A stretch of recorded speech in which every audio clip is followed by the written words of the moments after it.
Hello, good evening. This is Newsnight. I'm Josephine Oppong-Yeboah. Coming up in the next 30 minutes, President-elect Nana in the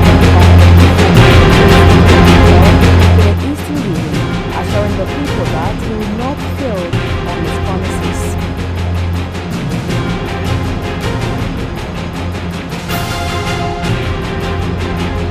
Road accident claimed more than 140 lives in just 2 days on the eve of Christmas and on Christmas Day itself.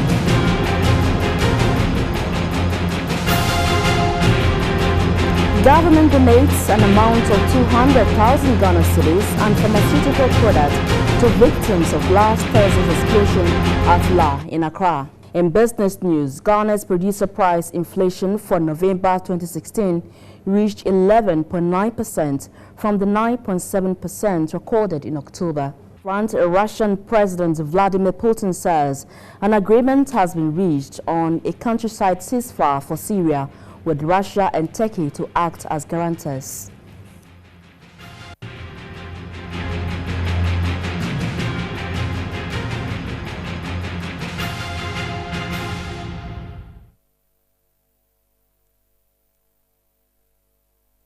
Thank you for your time on Newsnight. This program is also available on DSTV channel 277. Coming up, President-elect Nana Akufo-Addo has expressed his appreciation to the people of Eastern region for their support towards the NPP's victory in the December elections. He said the people of Kroboland showed love for the party and made history when the party won a seat in Kroboland for the first time in 24 years of Ghana's democracy.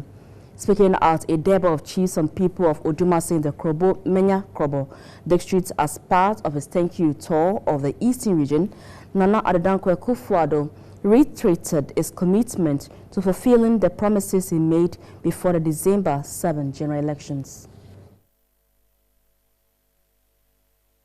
Nana Akufo-Addo was in the Eastern region together with the Vice President-elect, Dr. Mahamudu Bawumia, other party stalwarts and national executives. He appealed for the full support of the chiefs and people of Odumase so that together the NPP government can rapidly develop Kroboland and improve the living standards of the people. On the creation of jobs for the youth, Nana Akufo-Addo assured them that the one district, one factory policy is going to be implemented. Nana Akufo-Addo also thanked the chiefs and people of the region for their tremendous support for the NPP, resulting in the party increasing both its share of votes astronomically and gaining more parliamentary seats. The last leg of my thank you tour has brought me here to the Kroboland to give me the opportunity to thank you as well. You played an important part in the victory. And that is why my colleagues and I are here this morning. This election has been truly historic. For the first time in the 24-year era of the Fourth Republic, the MPP has won a seat in Kroboland in the Upper Manya constituency. The corner of Manya-Krobo traditional area, Nene Sakiti II, appealed to the president-elect that Manya-Krobo needs his help to use the human and economic resources to enhance development. Your Excellency, Manya-Krobo, long years of genuine request for an additional administrative district. It was the former Excellency President Kufuor and the MPP who saw the need and honestly granted Upper Manya district. I speak the voice of the people of Manya-Krobo when I promise that you shall receive all the cooperation and our love. From Odumase, the president-elect took his thank you tour to the Kwewu area, where he met the chiefs and people of Kwewu. Private sector, private sector, private sector. That's the Kwewu people, it's the private sector. which I can say. She say, I did it. She say, I'm not one papa. She said, and number four, and I can't use to be. You see a picture of my Mr. Katic Wabagana. That's why I am a bubble. I am a bubble crowd. I teach castle, so come there. Your mother sisters are in the He pledged not to disappoint them for supporting him, saying, though the task was enormous, he will give it his best shot.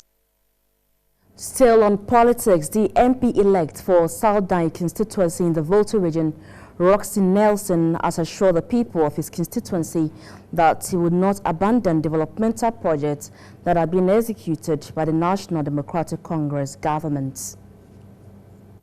Speaking to Metro News, Roxy Nelson Dafiamekpo said he has resolved to continue all projects that were being undertaken by the outgoing NDC government in his constituency. These include water projects, the roads, and other development projects. He said that 90% of the Eastern Corridor Road project is in his constituency, and he will ensure that it is completed. He added that completing other road projects linking communities in the constituency will bring socio-economic development to the area. The Tudome Township Road, as well as the Tudome to Akpato and the Tudome to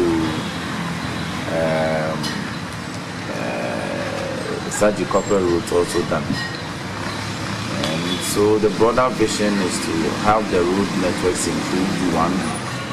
To also have educational standards also improved, because the quality of grades that are increasingly coming out of the constituency or the district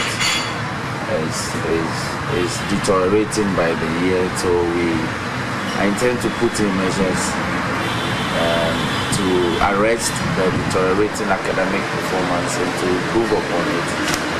The MP-elect also said that one of the things he has to do is to solve the numerous chieftaincy challenges, which he said are hampering development in his constituency. Away from that story, the Public Affairs Director of the Ghana Police Service, Superintendent Sivas Arthur, has stated that though the festive season is not over yet, the Ghana Police Service has not recorded a high number of crime-related issues. He made this known to Metro News. The Director of Public Affairs made mention of how Ghana Police Service, in collaboration with other security agencies such as the military, were deployed to strategic areas across the capitals of the country to reduce crime. Even though Operation Father Christmas, which is rolled out annually, was delayed this year due to the electioneering period, Superintendent Sifas Arthur says the police administration has still been able to handle this periodically. The first half of the Xmas festivities has come to an end without any much incident yet. We are still proceeding with the program or the Operation Father Christmas. It is still in force, and we are awaiting the new year also. And it's our hope that it will still be in force until even early February. Okay. Because just after the new year, we are also going to enter into the inauguration of the new president. He, however, says all is not done yet and that they are going to involve the Marine and detectives. He urged the public to cultivate the habit of memorizing the police emergency numbers to help them combat crime in the country. We haven't recorded any serious incident that has the potential of stalling or marring the festivities yet. It's our prayer that at the end of it, or we shouldn't record any such incident. The Director of Public Affairs, Superintendent Sifas Arthur, used the platform to caution the public to be vigilant of their surroundings. In just 2 days, from December 24 to 26, 141 accident cases have occurred nationwide. This, according to the Motor Traffic and Transport Department of the Ghana Police Service, is due to overspeeding, excessive alcohol consumption, and generally the inappropriate use of roads by pedestrians that is typical of any festive season. But the director in charge of education and training at the MTTD says more needs to be done to save the lives of Ghanaians. Out of the 141 reported cases of varying crashes within the 25th and 26th December, 20 people lost their lives, while 132 of them were injured.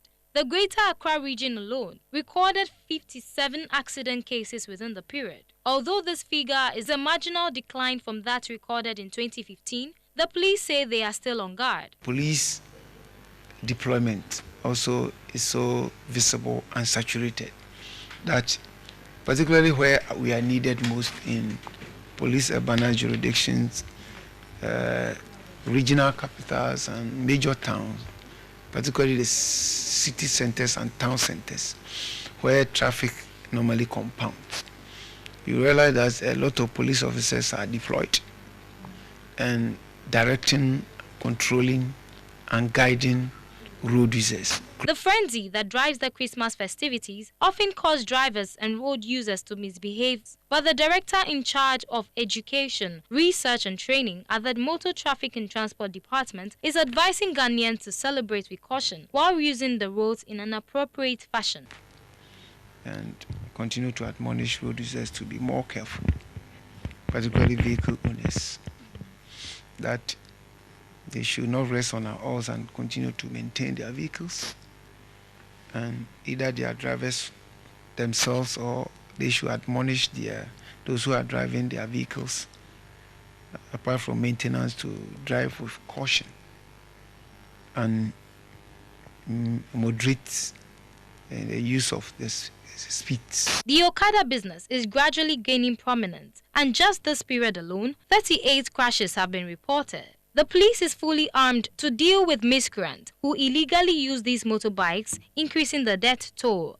Road traffic crash outcomes is a clear warning that we can deceive ourselves and to some extent make it difficult for the enforcement of motorcycle laws. But its impact and the spirit of the road law is still manifest. The police further warned that anyone found guilty will be dealt with accordingly. They are hopeful that 2017 will see a further decline in road accidents if all hands are on deck. You're still watching Newsnight from our studios here at Labone. Let's go for a breather. Don't go away.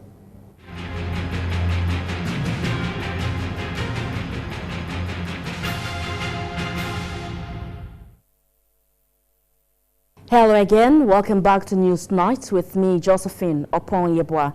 In other news, it's exactly a week after fire gutted the Louis Gas fuel station, which spread through the entire stretch of the Teshin-Chado Road. Reports indicate that about 9 people lost their lives and many others suffered various degrees of injuries during that fatal incident. Metro TV's Eugenia Akofakome went back to the scene and has filed the following reports. Started as a normal Thursday, the 22nd of December for residents and workers in Teshin-Chado and its environs, turned out to be their worst nightmare.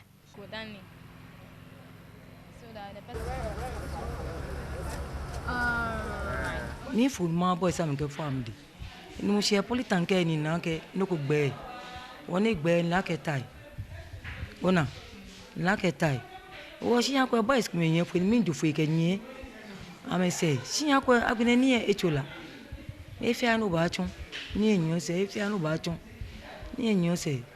The area had been consumed by the inferno. I worked as a journalist for a couple of years. I've been to Israel, on the border where they're fighting and explosions. I'm used to stuff like that. But the kind of explosion that happened, when I came out, I thought the world had come to an end because it was like fire was dropping everywhere. Near Sprut Kajaneke, Nila Ejaneke, Butins, I will say me and a bonekemba, any coil by Jamajani La follow. As firemen fought hard to salvage the situation, victims fought hard to stay alive. I didn't cry for me, Hannah. I mean, one was a many more. A week after that Black Thursday, the affected persons are still counting their losses. This roof we just put out in less than a week before this thing happened. Brand new. You see how it's melted. That is the force of the heat. It is melting something like this.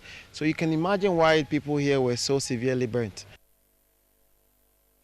This is one of the oldest business hubs in Ghana. It is the Aid to Artisans Ghana. It was built in the 1980s and was funded by the United States Agency for International Development. A few days ago, all forms of art and craft materials were on sale. But today, it lies in ruins, and it has become a mere shadow of itself. The pain is unbearable, and the trauma cannot be described. Life is very tragic. Anything can happen at any time. The remains of the gas station and part of the Trade Fair Center has only left sour taste in the mouth of residents and, more sadly, the victims. Passers-by are now left to wonder what's next.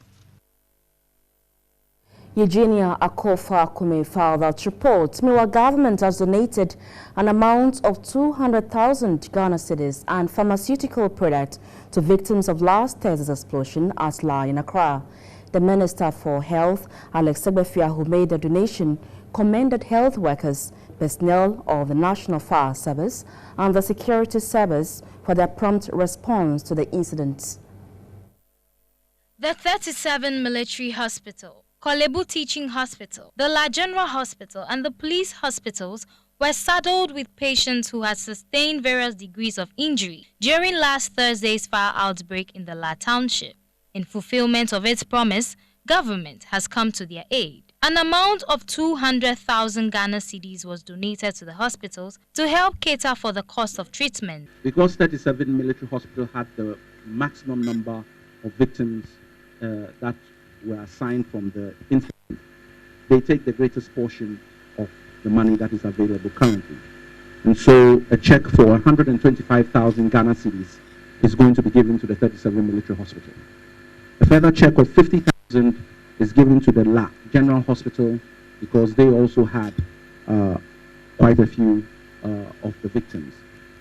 Kolebu Teaching Hospital gets an amount of 15,000 Ghana cedis. And the police hospital, which is dealing mostly with outpatients, except one inpatient, gets an amount of 10,000. They were also supported with pharmaceutical products. Speaking on behalf of his colleagues, the officer in charge of the medical stores and equipment depot at the 37 Military Hospital was thankful for the gesture, but appealed for more support. It will go a long way to help us to ensure that the victims are properly catered for. I also want, in that regard, to appeal to all present here, the media, to at least make it known to all that are concerned that we still need more assistance. The Minister of Health showered praises on the incumbent and the incoming president for showing grave concern. The President of the Republic of Ghana, President John Mahama, visited the victims of the incidents at 37, and I'm also aware that the President-elect also visited the victims. As I've said, with regard to issues under this ministry, political color does not play. The victims of incidents of this nature are not victims because of belonging to a church, a mosque, or a political party. He also assured of government's continuous support to the victims. Business news is coming up next after this breather. Don't go away.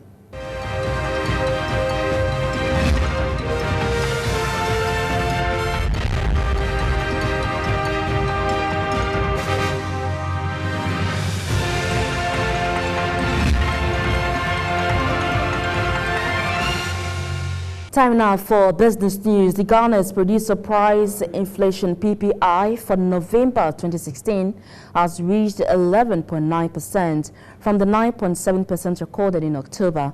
This represents a 1.2% increase in the PPI figure recorded between the one-month periods. According to the Ghana Statistical Service, the utility subsector recorded the highest year-on-year inflation of 38.3%. It was followed by mining and quarry subsectors, which represents 19.4%. Meanwhile, the manufacturing sector recorded the lowest PPI, which is 4.9% in November this year.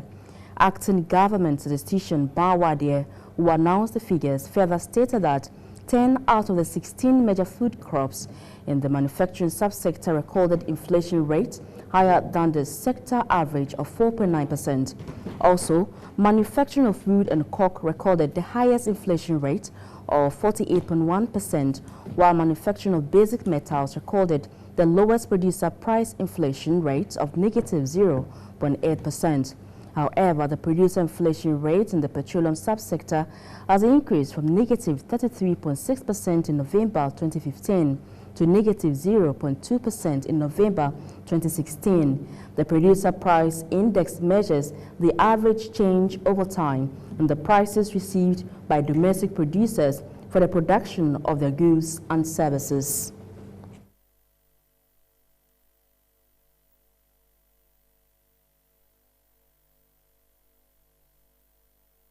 That's all in business. Prince Annan is standing by with sports news.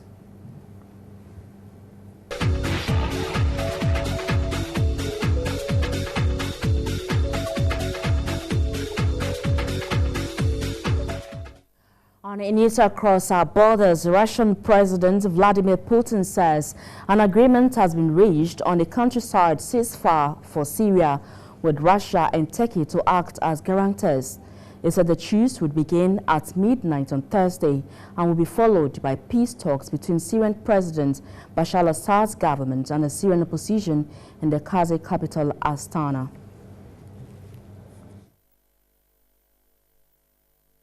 And this is where we draw the curtains on Newsnight. It came to you from our studios here at Labone. It returns again tomorrow, same time, 7:30 to 8 p.m. My name is Josephine Oppong-Yeboah. Thanks a bunch for watching. Have a good evening.